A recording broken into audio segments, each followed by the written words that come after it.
Good morning, ladies and gentlemen, and welcome to the Scott Stedman podcast. I'm so excited to be here at the beginning of the new year. First podcast of 2023, so very exciting. And with me is my co-host, Micah Current. Micah, how are you? I'm good. Happy New Year. Happy holidays. Hope everybody had a great Christmas and a beginning to their new year. And I cannot believe it's 2023. And thankfully for this episode, in the context of this episode, we won't have to remember the year the entire time, because this is the time of year where everybody gets to write the Have correct date on their calendar invites and their emails and everything else. So I'm just glad to be yeah, here. wonderful. We had our year in review, and we were talking about all the stuff we like to see and some of the things we hope we wouldn't have to address this year. And so we'll get to talk a little bit about that, because there's actually our topic today. We're going to talk about something that we said we don't want to see any more of this, and yet we're talking about it. But to be honest, this actually happened towards the end of last year, so we will still put that in the closet of 2022. We'll just bring it out a little bit to highlight some stuff, and then we will throw it back in that 2022 closet and never speak of it again in case something more happens. So what you're saying is we're through with 2022. They through with 2022. And for those of you who are on the audio, you have no clue what I just did, but there's a little green alien that just threw across my screen. So it's a running joke here at the Scott Stedman podcast. But we'll let you in on it. There is occasionally I'll hold up a green alien for whatever reasons. But anyway, besides that, let's go ahead and move to our stories gone wild. And I'll go first. But I was had a team that was helping me with a project over at the church, and afterwards I rewarded this team by taking them out for lunch. Had a good lunch, got to know this team a little bit better, got to talk about life and stuff. Drop him off at his house, go back to work. As I'm driving, I pull into my parking lot and I get out of the car and I notice I hear this like hissing noise. I'm thinking, well, it's too cold for a snake to be outside. What could it be? And sure enough, my tire is slashed. I don't know what I hit, but I must have hit something that punctured my tire. And now I'm going to have to replace it, which, if that's one thing I want to see in 2023 that I had to deal with in 2022, I had to replace 4 tires in 2022. And all of it had to do with a gash, a slash, or a screw being in the tire. And just probably about a week ago, I had to go take my other car in because it was losing PSI and there was nothing visible we could see on the tire. And sure enough, a guy found a construction screw probably when we were driving through downtown Columbus. Construction screw in the tire. And luckily, thankfully, that guy fixed it, brought it back out, and said no charge. And I didn't have to pay for that tire repair, which I was very grateful for that. So, but yeah, like, me and tires apparently don't mix very well, so I probably shouldn't be driving. We have to get to the hovercrafts now in Back to the Future. So we're already past due according to the timeline that Back to the Future gave us. Yeah. Good old Back to the Future. Good old Back to the Future. What about you, Micah? Those are some of my favorite movies, and still mad about the hoverboard. Yeah, aren't we all? And the flying DeLorean. People can't drive on 4 wheels on the pavement, let alone, actually be able to fly a car. So it's probably a good thing it hasn't. So, speaking of things in the past and leaving things in the past and needing to leave things in the past, I would think that a lot of people would agree that, 2020 was a year that we could never forget. And so before Scott and I started recording this podcast, I had a weird story and I forgot, but we were scrolling through and kind of deciding what we were going to talk about today. And I was on my way home the other day and I was driving past the church. I'm like, man, it's tucked back, back behind the road. And I couldn't say that I've ever been to this church before, but it was an AOG church in the area that we live. And And I wanted to AOG check. stands for Assembly of God, for those who may not know what that means. I was getting there, Scott, but apparently Oh, you've had too much caffeine today, or that's true. your alien prompted you to do otherwise. Um, so people are going to stop listening to us. They're going to think we're nuts because of this alien conversation. Um, so anyway, I researched this church online just to see if they're posting content or what I can find out, just to see what their church is like in case I wanted to visit it. You know, and like Scott said, it's an Assemblies of God church, but like they don't post a lot on their Facebook. But maybe Scott can post this graphic on his Facebook page or whatever. But there's a graphic and it's Jesus dying on the cross, and it's like one of those devotional things, right? And one of the last things that they posted was right around March of 2020, and it's a graphic of Jesus dying on the cross, and it says COVID, and it's an acronym. It says COVID stands for Christ over virus, infection, and death. And then they go on to quote the Second Chronicles 7:14 passage that says that if my people who are called by my name will humble themselves and pray and seek my face and turn from their wicked ways, they will, and so on and so forth, and be healed. I will forgive their sin and heal their land. Lord, heal our land. I'm so blessed today. So it looks like one of those graphics they took off of like the Bible app or a Bible devotional website or something like that. But I thought that was just crazy that there was an acronym out there. I mean, and Scott, you and I've mentioned the What Would Jesus Do bracelets and the frog bracelets, which, when we were teenagers, as were popular, WWJD, What Would Jesus Do? Frog was, I think, Fully Rely on God, right? Fully rely on God. What would Jesus do? Yeah. There were a couple of others that were super popular and trendy in the 90s and early 2000s. And so, churches really love their acronyms. I know several pastors that love acronyms. They can get sermon series out of them, or they can get points in their sermons out of them. And yeah, I just thought that was weird. I don't know if that's a wild story. It was just a weird story. Yeah, the whole acronym thing is weird. And I don't know, I don't know what. I just never thought that I would hear or find or read an acronym about COVID. But I think here we are.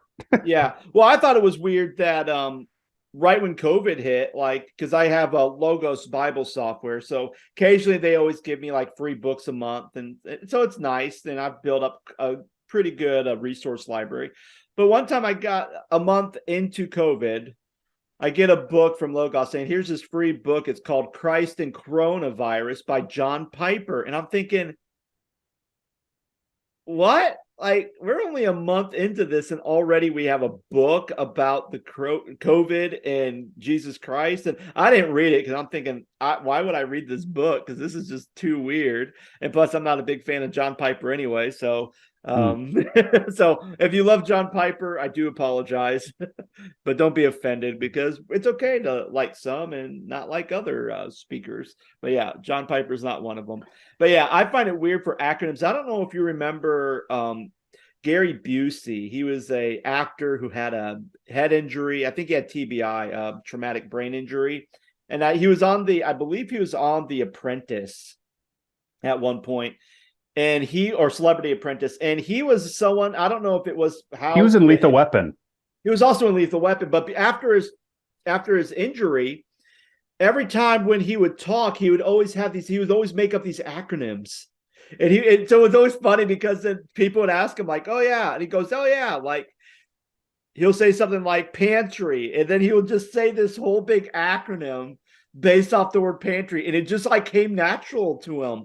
And I just thought that was so funny. It's like, man, he would be like the perfect, like, church media person. Oh man, we need an acronym that really focuses on God and his healing and loving power, and we want to base it off the First Timothy.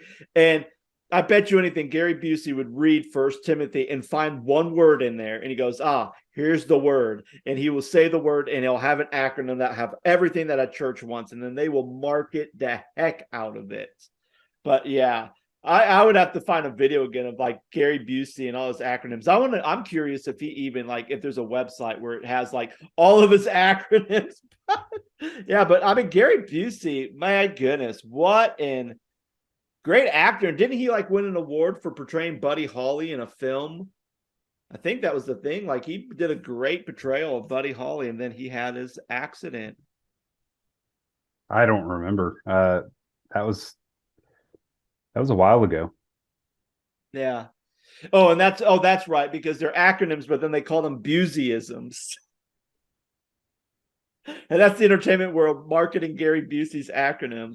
Oh my goodness. So yeah, but so today we're going to talk about um today we're going to go ahead and talk a little bit about our topic today. So as some of you may know, Mike and I, we were talking last year about Matt Chandler and his whole scandal. And for those who need to get caught up to speed, basically Matt Chandler resigned from Villiage Church to kind of take this healing retreat. Apparently the story is that he was messaging a woman on social media, and they felt that and it was something that his wife knew about, so it wasn't something that was secret or covered up. His wife knew about the conversation, but there was a woman in the church that thought that Matt was getting a little too friendly with this woman in their conversations.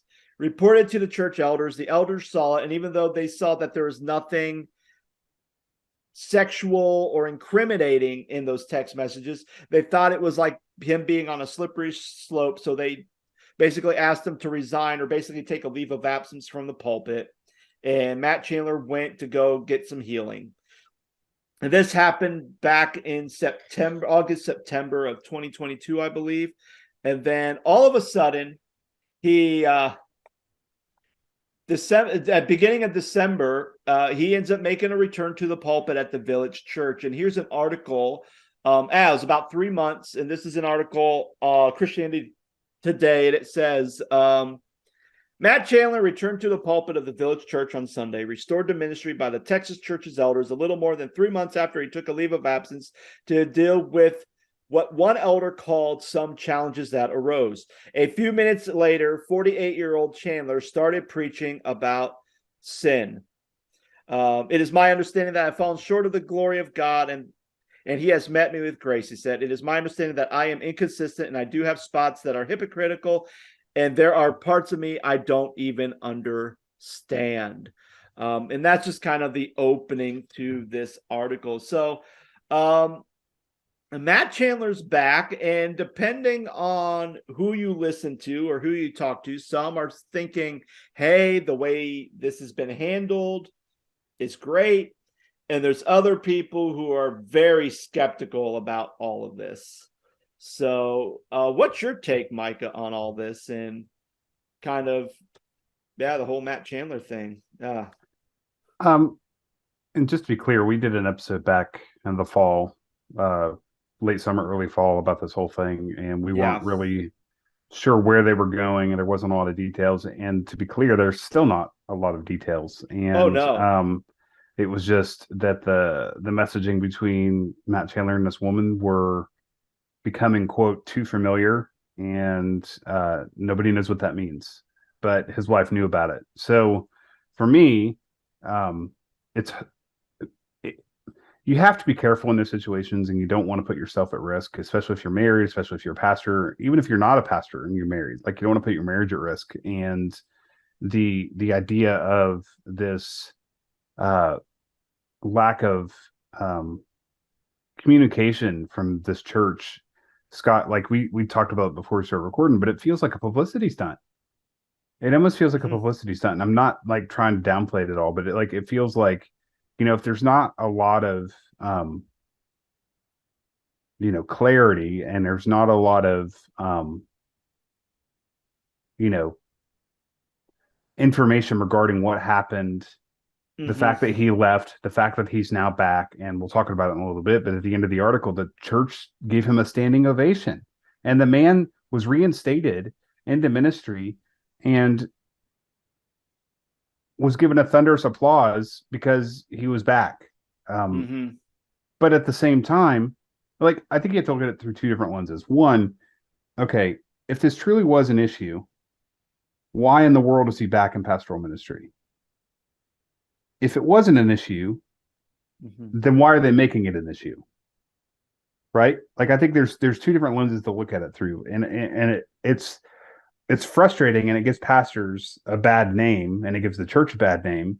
And if it is a publicity stunt, why in the world are they promoting it and making it such to therefore make give the church another bad light, give pastors another bad light. And by light, I mean just a bad, depiction of who we are as pastors, leaders of churches, and the local church that we serve. And, you and I, Scott, are not on the level of Matt Chandler. And by level, I mean, we're not a church of 10,000. We don't have 20 locations. We don't have the publicity, and we don't have the oversight of social media and, people to view us on a much larger scale, like a person like Stephen Furtick or Matt Chandler or whoever, Francis Chan, you name the pastor, Joel Osteen, whoever that fits that narrative. But like, does that make sense what I'm saying? Like, it almost feels like, okay, if it truly was a problem, why is he back in ministry? But if it's not, then why are they making it an issue? Yeah, and I think that's where we left when we talked about it. It just seems like it's just so weird because it's like, well, because and then you get a standing ovation from your church after you preach about sin, after you spent 2 months off because you were living, quote, in sin. Yeah. Or would they even call it sin? Because every time they talk about it, it's like, well, he's on a slippery slope or he's unhealthy. Well, what's your it goes back to, well, what's their definition of sin? What's the church's definition of sin? Whatever. And I think they're associated with the SBC because they bring up the SBC in this article. But like, what's the SBC? What's the Southern Baptist view of sin? And I think this is the thing that gets me because, okay, like even though he acknowledges his sinfulness, and this is reading from Christianity Today, while he acknowledges his sinfulness again on Sunday, Chandler did not offer any more details about the situation that led of his absence. But then it even says something later on where there was not even mention about this woman. Yeah, there's no available information about the woman Chandler was talking to and whether she was hurt by any way and by the online relationship. Her view of the discipline and the restoration process are also unknown, and she was not mentioned even obliquely in the service on Sunday. So it's like, okay, so if I understand this timeline, Matt Chandler and this random woman who apparently was a visitor at the church start talking. They're being coarse and making foolish joking with one another. This woman's friend, who is a member of the church, sees these messages going back and forth between her and her pastor, thinks it's something questionable, says something to the elder board. The elder board investigates it, says, well, no sin's been committed, or it's nothing wrong, but it's wrong enough that we need to have him go on a leave of absence, which to me, if you're leaving of absence, there has to be something. I don't know if he was like coarse joke, like was he using foul language, and they're going, that tongue's getting a little untamed there. Let's work on your language skills. But whatever the case may be, this other person it's like it kind of just got removed. And it's not about, and even though this is a time of like healing and, oh, hey, here's what happened. The fact that not only was there a standing ovation, but that there would be people like while he was preaching, it says there are some other people who are writing, who are saying, come on, Matt, you got this, Matt. As he was getting overcome with emotion. And it's like, I'm thinking they're like, wait, what's going on here? It's almost like he's back, and instead of preaching, it's kind of becoming more of like an award show almost. It just seems like, and I mean, I'm sure I could probably find video online on this and watch it, but it just seems very off-putting in some way. And the fact that, for me, I'm always big about transparency, and the fact that it says, the church declined 2 requests from Christianity Today to answer questions about the restoration process. Few details were offered in the service on Sunday. And that's it. Like, they wanted to kind of say, hey, what was the process like? And not necessarily to like, hey, let's stick it to Chandler, but it's like, hey, if this is something that Village Church did and this restoration time, and it worked and it was good, and Matt was able to be restored, then I would say that if everything's fine and the elder board saying fine, then I don't know why there's still stuff that's kind of being in secret, and why it's kind of like, well, we're still not going to talk about it, or things are still going to kind of be hidden, or the details are going to be kind of a secret. Like, to me, I feel like that's still kind of not giving everybody the whole story. And not that I need the whole story, but I feel like the congregation should know exactly what went on and just kind of say, hey, here it is. Plus, we still don't know if, I mean, this was beginning of December. Who knows? Probably sometime, I'd say end of January or February, we'll probably find out another thing, or finally that woman's going to break her silence and start sharing all these posts that she has saved, because nothing truly disappears. Like, I don't know. It just seems weird. Yeah, and it seems too like there is it makes you wonder too if there's like, we talked in other episodes about NDAs and things like that. Like, I wonder if they made her sign something and agree, if they reinstated Matt, that they wouldn't, if she wouldn't post anything, or she gives up all right to make any comment or bring anything up again post Matt taking his leave of absence. I wonder if there was some sort of agreement in place prior to him coming back. But again, like, if I could, go the other way with this conversation, if he did in fact do something that was worthy of, or deemed necessary for him to take time off, how in the world is he still serving in that? How is Matt serving in ministry now this quickly? I have a hard time with that. I really do, because Scott, you and I had this conversation briefly before we started recording this episode, but it's like, in the Church of God world, or in the UMC world, or in other denominations, if something like this were to happen, we would be out of a job and probably wouldn't be welcome back. Mm-hmm. I have a hard time wrapping my head around that. It just doesn't make sense. Because if it was truly bad for him to take a leave of absence, then he should probably not be serving right now, less than a couple of months later. Yeah. But further, the question, is it bad? Was it actually something that needed for him to even take time off? Exactly. And that's the thing, because it's like, well, if he had, it's like, I'm with you, Scott. It's the same conversation we had back in the fall. Like, transparency is a big thing with me as well. It doesn't seem bad, but it also, if it was bad, then yeah.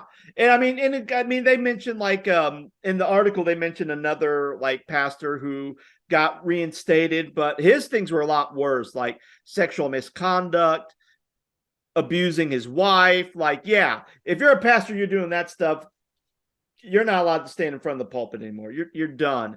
But even when they're posting a little bit about this, like, not necessarily about his restoration process, but like a summit he went to, and it's like, he went to this men's summit that was led by this pastor who wrote a book on deliverance from bad choices, and it says, he wrote about spending time at a cabin, going for walks, practicing jujitsu, and praying the words of Psalms 27, that I may dwell in the house of the Lord forever, for all the days of my life.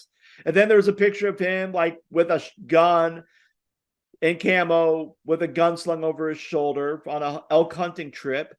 And then later on, and this is the thing that gets me, because I mean, think about it. If you've been disciplined, if I've been disciplined, and I found out that everything was fine, they did an investigation, everything's good, I'm now restored, okay?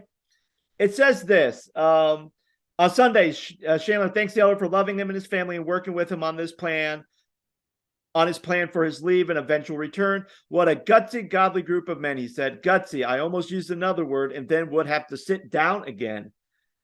And then the church laughed at the joke. It's like he's making a joke about his leave of absence and how he had to sit down and he couldn't preach. And then that's like, it'd be like, oh yeah, I like to thank my elders and everything else. They're really great. Oops, I almost said a different word. I might have to sit down again. Like, it's like I wouldn't make a joke about my restoration process and the discipline I got. And it's almost like he makes like a little joke about it. And then again, everyone thanked him for his 20 years of service. And He's joined on stage by his wife and his 3 kids, which that'd be an interesting thing, depending if his wife actually A, knew about it and if she was okay with everything. Like, was she up there smiling like, yes? Or was she like, okay, I'm forced to come up here, so I'm going to smile because that's what a pastor wife does. And then they gave the pastor a standing ovation. And if I was the woman who he is texting in that room, or if I was the lady who reported it and saw that, I don't know how I would feel, especially if what was reported, I mean, here's the thing. If what was reported was really bad for the elder board to get involved or to really seriously investigate this, because I mean, I know I've worked with a lot of elder boards, and if someone brought up a charge against something, even if it was super ridiculous, the elder board would say, okay, this charge was brought up about this. It's kind of complaining. It's not really necessarily in spending an hour or 2 in a meeting to talk about it. So they're just like, okay, yeah, this was said. Okay, Matt, what do you want to do about it? Nothing. Okay, we'll just tell them, hey, we talked about it. We decided everything's fine. And then that's it. 3 minutes. But the fact that they have to take time to develop an exit plan and then an eventually returnal plan, like, I don't know. I don't know. It's bonkers to me. Well, and something I said to you before we recorded was it almost like, and I said it earlier, but like it just feels like a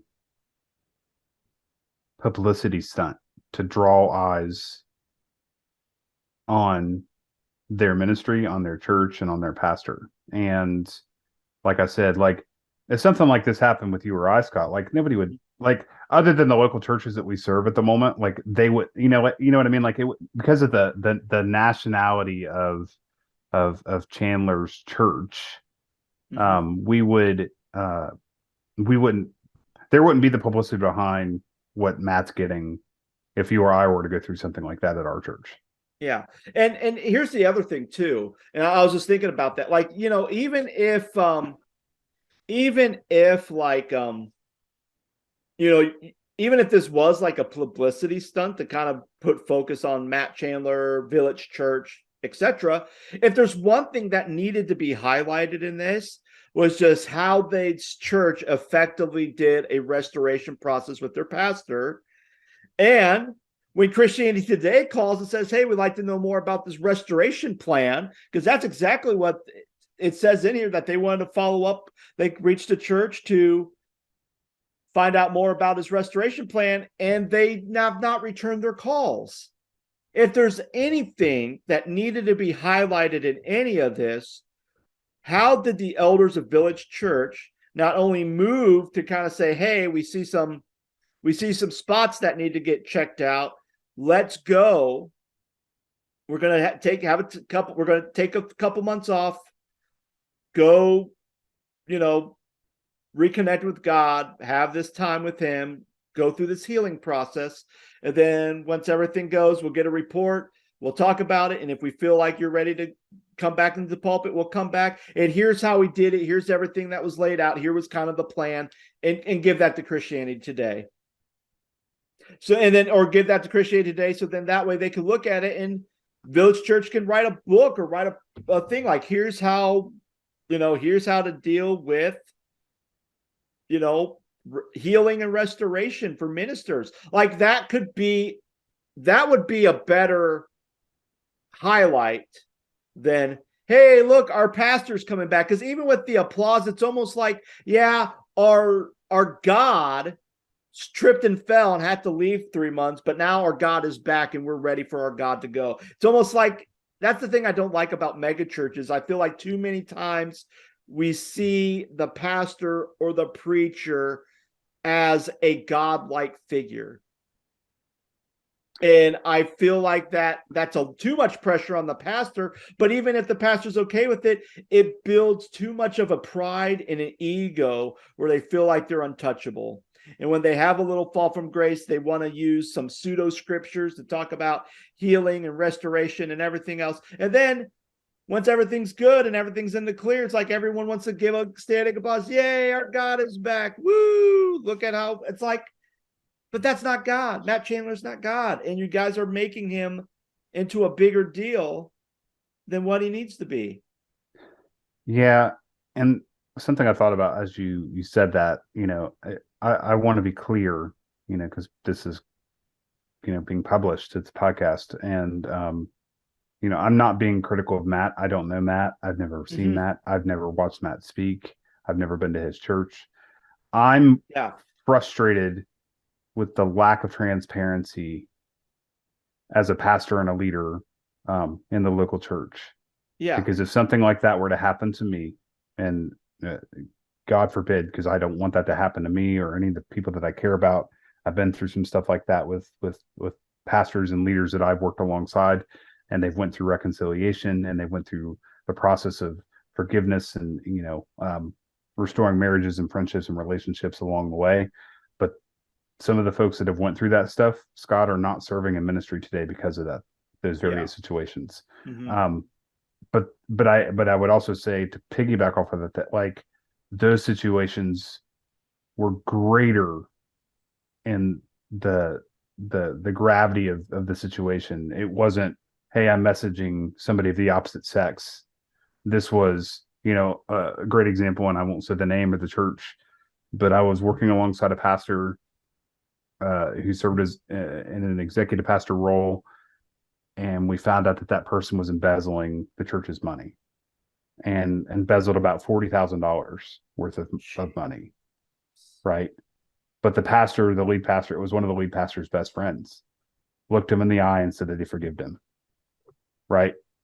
And walked through the reconciliation, walked through letting him go from his ministry position. It was a mutual decision between the board, the staff, and the lead pastor, and that person who was let go.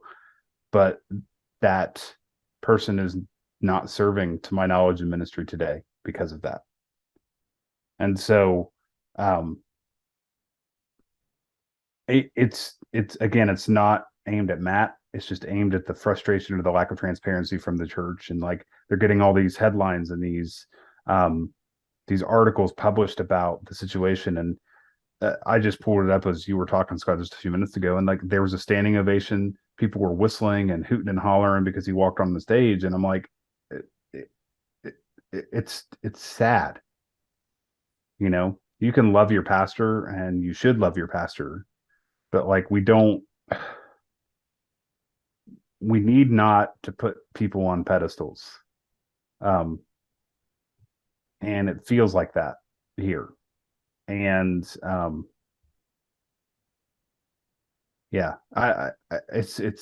trying to choose my words carefully, but it's just, for me, and we said it in our year-end episode last week, but it's like, I'm sick of scrolling through social media on Monday and seeing this pastor resigned, or this church was caught up in a scandal, or this worship leader's leaving this church to go to that church, and there was a huge fight and a falling out. Like, we just need to be the church.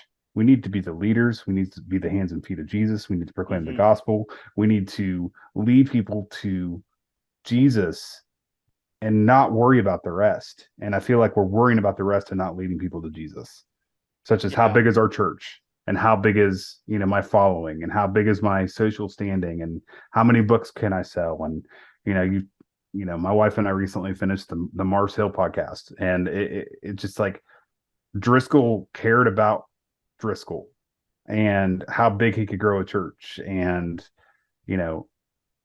if you didn't get on the bus, get off the bus kind of mentality. And,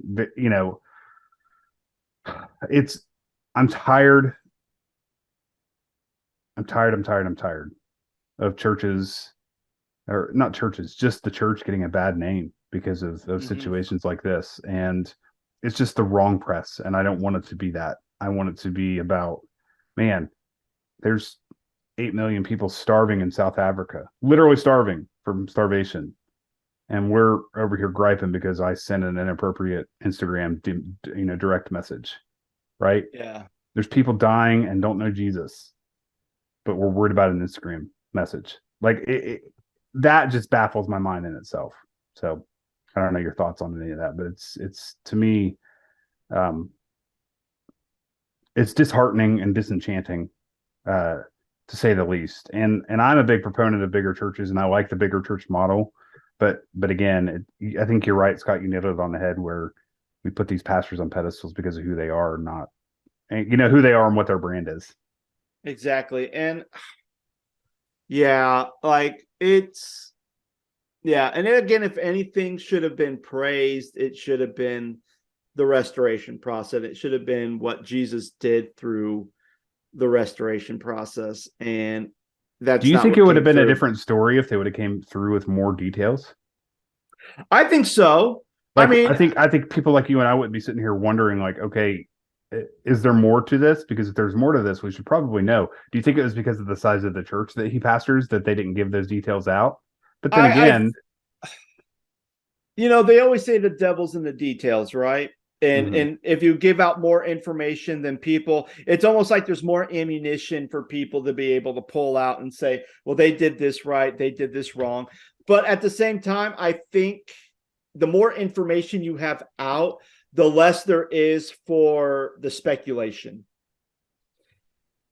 So if there's more info, and there could have been, and I mean, maybe let's just say if everything was exactly how they said it, getting a little bit too friendly, using kind of coarse joking, but nothing sexual in nature. It just more like, if a brother and a sister were like talking and they're just like hawking it up and they're using like stuff that's not church appropriate language, but it's brothers, sisters, and having Thanksgiving dinner. So they're just, doing whatever. Like, if that was it and they put out all that information of saying, hey, here it is, then yeah, like, and then I'm sure if all the information was out, it would almost be like, okay, then why is the elders putting them on a leave? Like, that doesn't, like, some might say, okay, good, yeah, and some might be like, this doesn't make sense. Why are they doing that? This elder board is like the dumbest elder board in the history of elder boards. Like, so maybe they didn't want to do that. But here's the thing. I mean, it's not enough information. But even if they didn't want to say that, if there was anything within that message where Matt Chandler or even the elders said, hey, we also want to apologize to the mysterious woman that was being texted. I'm sorry that the damage that this may have caused, the hurt that this may have caused you, or anything else. It's like that person no longer exists. And that's the one pattern I have seen throughout all these different scandals with Hybels and Houston and all these other people who've been in scandal. It's like these people who bring these complaints just kind of disappear.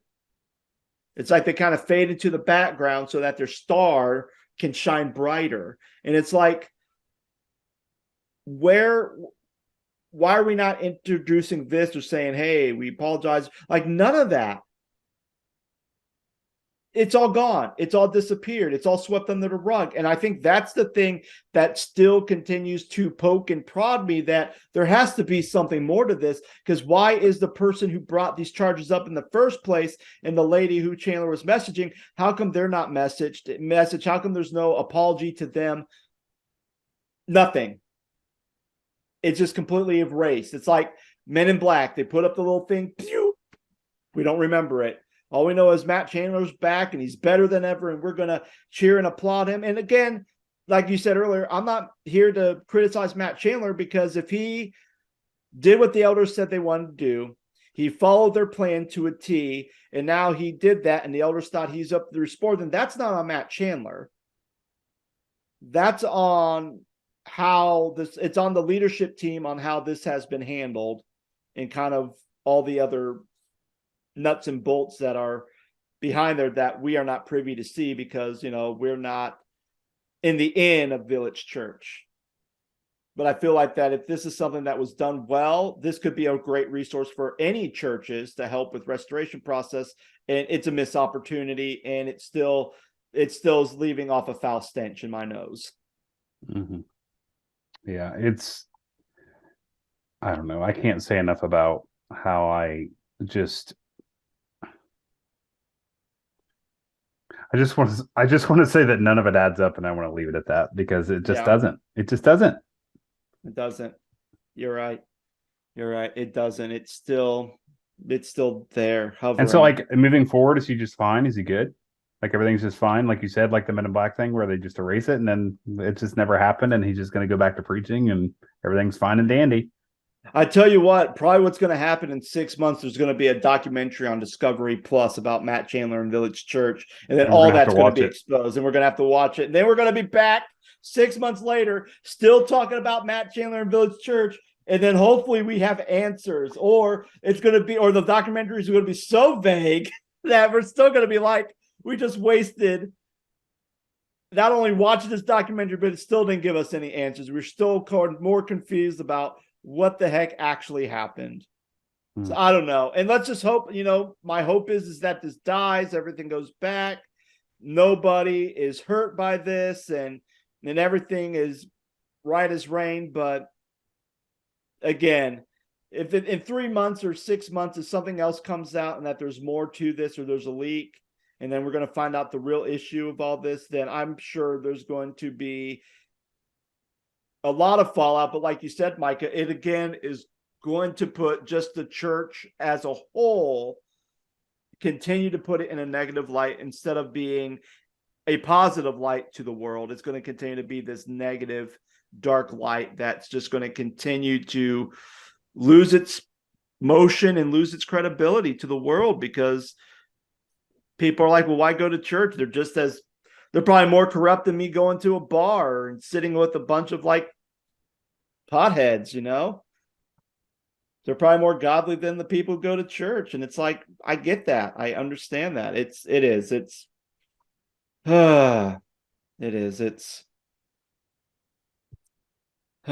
Yeah. I have nothing more to say. I'm still bewildered and perplexed about this whole situation. So, friends, thank you for listening. And should have left this in 2022. Yeah, let's leave this. Let's put this back in 2022 and hope it doesn't start leaking out of the closet again, like the blob. But friends, thank you so much for listening. And again, you guys have been so instrumental for just the growth of this podcast all of last year by just simply listening. I thank you. I appreciate that. Also, if you have not already, leave a 5-star review, write something good, write something bad. If you hate the podcast, give me a 1-star review and say, this sucks, don't listen, because let's be honest, because again, we're all about transparency here at the Scott Stedman Podcast. But guys, if you love it, recommend it to your friends. Thank you so much for all the love. We appreciate each and every one of you, and we'll be back on next time with another episode. Take care.